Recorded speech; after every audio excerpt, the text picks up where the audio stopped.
देखो यार, ऐसा कहा जाता है कि कुछ न करने की कीमत, कुछ गलत करने की कीमत से कई गुना ज्यादा है। और आज की कहानी इसी के आधार पर है। एक बारी एक सफल बिजनेसमैन अपनी मर्सिडीज कार को लेकर एक पेट्रोल पंप के ऊपर पेट्रोल भरवाने गया। वहां काम कर रहा लड़का उस गाड़ी को देखकर इतना खुश हो गया कि वो निरंतर उस गाड़ी को देखता जा रहा था। उसका उस बिजनेसमैन के ऊपर कोई ध्यान नहीं था। उसे इतना खुश देखकर उस बिजनेसमैन ने उसे पूछा कि लड़के, तुम इस गाड़ी को देखकर इतना खुश क्यों हो?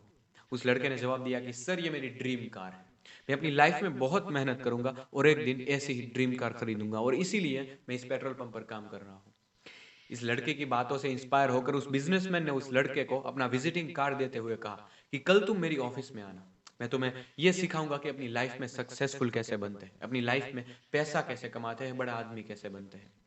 उसके बाद वो बिजनेसमैन वहां पर पेट्रोल भरवा कर चला गया। बिजनेसमैन के जाने के बाद वो लड़का एक ही बात सोच रहा था कि न जाने वो बिजनेसमैन कौन था, वो अपनी ऑफिस में मुझसे क्या काम करवाएगा, आजकल जमाना कितना खराब है, उसने कहीं मुझे बेच दिया तो। इतनी सारे नकारात्मक ख्याल उस लड़के के दिमाग में चल रहे थे, और इसी सोच के कारण उसने उस विजिटिंग कार्ड को कचरे के डब्बे में डाल दिया, और वो लड़का अपने पेट्रोल भरने के काम में लग गया।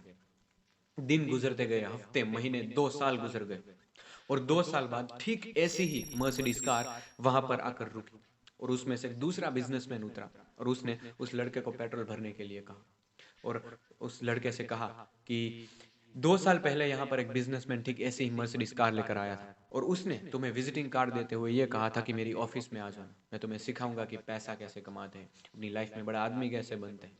लेकिन तुमने उस विजिटिंग कार्ड को कचरे के डब्बे में डाल दिया था। तुमने उसकी बातों को सीरियसली नहीं लिया था। उस लड़के ने कहा, हाँ, लेकिन तुम्हें ये सारी चीजें कैसे पता, तुम्हें ये सारी बातें कैसे पता? उस दूसरे बिजनेसमैन ने कहा कि उस वक्त मैं इस पेट्रोल पंप के ऊपर सफाई का काम कर रहा था। मैं गौर से तुम दोनों की बातें सुन रहा था, लेकिन उस बिजनेसमैन के जाने के बाद उस कार्ड को तुमने कचरे के डब्बे में डाल दिया। उस कार्ड को मैंने लिया और उस बिजनेसमैन के ऑफिस में गया।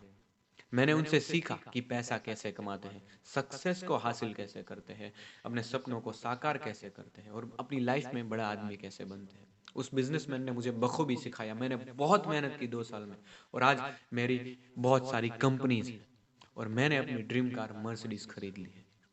अगर तुमने उसकी बातों को सीरियसली लिया होता, उस मौके को अपनाया होता, तो आज तुम मेरी जगह होते और मैं अभी तक इस पेट्रोल पंप पर सफाई का काम कर रहा होता। गलती तुम्हारी यही है कि तुमने उसकी बातों को सीरियसली नहीं लिया, उस मौके को तुमने गवा दिया। कभी कभी कोई एक मौका हमारी लाइफ बदल देता है। अक्सर हमें जिंदगी में मौके मिलते रहते हैं, और जिसे हम आसान भाषा में आज कहते हैं।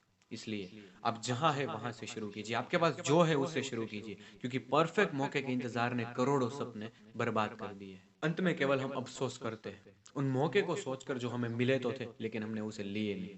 इसलिए मेरे आदर्श इंसान डॉक्टर एपीजे अब्दुल कलाम ने एक बात कही थी कि अगर तुम अपनी लाइफ में फेल होते हो तो निराश मत होना, क्योंकि फेल का मतलब होता है फर्स्ट अटेम्प्ट इन लर्निंग, सीखने की राह में पहला प्रयास। किसी भी चीज का एंड, किसी भी चीज का खत्म हो जाना उसका एंड नहीं है, बल्कि एंड का वास्तविक मतलब होता है एफर्ट नेवर डाइज। तुम्हारी कोशिशें कभी खत्म नहीं कर तुम्हारी कोशिशें कभी मरा नहीं करती। और अगर तुम्हें चारों तरफ से नो मिल रहा है, उसका मतलब है नेक्स्ट अपॉर्चुनिटी, अगला मौका आपका इंतजार कर रहा है। उस मौके को दोनों हाथों से स्वीकार कीजिए, और ऐसे ही अपनी लाइफ में सकारात्मकता बनाए रखिए, पॉजिटिव बने रहिए। जिंदगी आपको वहां ले जाएगी जहां आप जाना चाहते हो, जिंदगी आपको वो देगी जो आप चाहते हो। इसी पॉजिटिव नोट के साथ आज की कहानी यही समाप्त करते हैं। मिलते हैं किसी और कहानी के साथ। Till then, see you, have a good day, bye bye, take care.